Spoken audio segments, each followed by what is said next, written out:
ওষুধ তৈরি হয়, সেই সাপ থেকে শুরু করে বিরল প্রজাতির প্রাণীদের পাচার করতে গিয়েও তৃণমূলের মন্ডল সভাপতি নেতারা একাধিকবার গ্রেপ্তার হয়েছে। তৃতীয় কি, চা বাগান।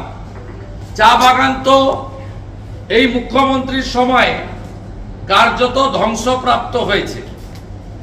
বন্ধ চা, উনি যখনই আসেন বেড়াতে তখনই বন্ধ চা বাগান একটা করে বন্ধ হয়।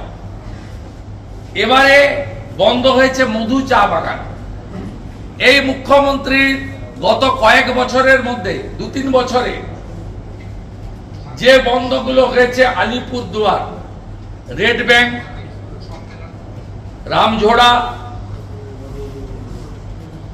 ডালসিংপাড়া, লঙ্কাপাড়া, জলপাইগুড়িতে ধর্নীপুর, সুরেন্দ্রনগর, একইভাবে কুমারগ্রামে 10টা, আলিপুরদুয়ার 6টা, কালচিনিতে 21টা, ফালাকাটায় 8টা, মাদারিহাটে 16টা, বানারহাটে 24টা, নাগরাকাটায় 16টা, মাতালিতে 19টা, মালবাজারে 28টা। এই চা বাগানগুলির মধ্যে ম্যাক্সিমাম চা বাগান এই মুখ্যমন্ত্রীর সময়ে বন্ধ হয়েছে এবং তিনি যেদিন এখানে আসেন সেদিনও মধু চা বাগান, কালচিনি বন্ধ হয়েছে। চা বাগানের অন্তত 10 থেকে 12,000 বা আরো বেশি শ্রমিক কেরালা এবং আসাম চলে গেছে। এবং চা বাগানের শ্রমিকদের দুর্দশার কথা বলে শেষ করা যাবে না। যেখানে 2023 সালে 19%, 20% করে বোনাস পেয়েছে, 24 সালে মাত্র 16% করে বোনাস দেওয়া হয়েছে। অর্থাৎ বোনাসের পরিমাণ তাদের কমিয়ে দেওয়া হয়েছে। চা বাগানে চা সুন্দরীর নামে যা হচ্ছে বা পাট্টার নামে, তাতে চা বাগানের শ্রমিকরা খুশি নয়।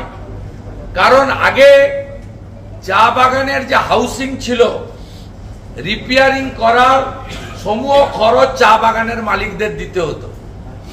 এখন কেন্দ্রীয় সরকারের টাকা 200 কোটি টাকা এরা ভেঙেছে লেবার ওয়েলফেয়ার বোর্ড থেকে।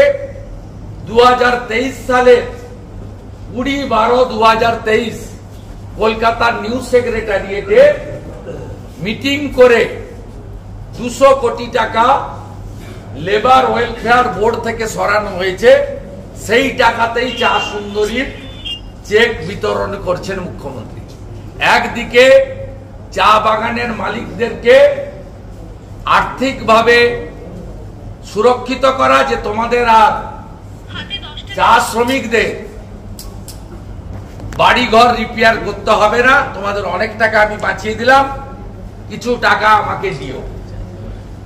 আর বাকিটা চা সুন্দরীর চেক দিলাম, কিন্তু টাকাটা নিলাম লেবার ওয়েলফেয়ার বোর্ড থেকে, যেখানে ভারত সরকার টাকা পাঠায় পশ্চিমবঙ্গে নির্মাণ শ্রমিক, বিড়ি শ্রমিক, অসংগঠিত শ্রমিকদেরকে ওয়েলফেয়ার করার জন্য। তাহলে মাছের তেলে মাছ ভাজা হলো আর বক্তৃতা করলাম। রেশনের কথা আমি যখন বিধানসভায় শ্রমমন্ত্রীকে বলেছিলাম, শ্রমমন্ত্রী বলছিলেন আমরা চাল দিই, আসামের সঙ্গে কম্পেয়ার করছিলেন। এন্টায়ার রেশন পিডিএস সিস্টেম কেন্দ্রীয় সরকারের, জানেন আপনারা, অন্ন সুরক্ষা যোজনা, সেখানকার রেশন দিয়ে পাবলিসিটি নেওয়ার চেষ্টা করছে।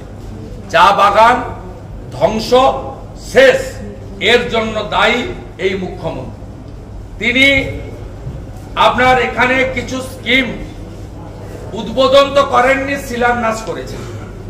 তার মধ্যে এই যে ফালাকাটায় 7 কোটি 16 লাখের অ্যাপ্রোচ রোড, মাদারিহাটের 2 কোটি টাকার সেতু, বীরপাড়া হসপিটালের 9 কোটির 50 শয্যা, এই সব স্কিম আমরা স্টাডি করেছি।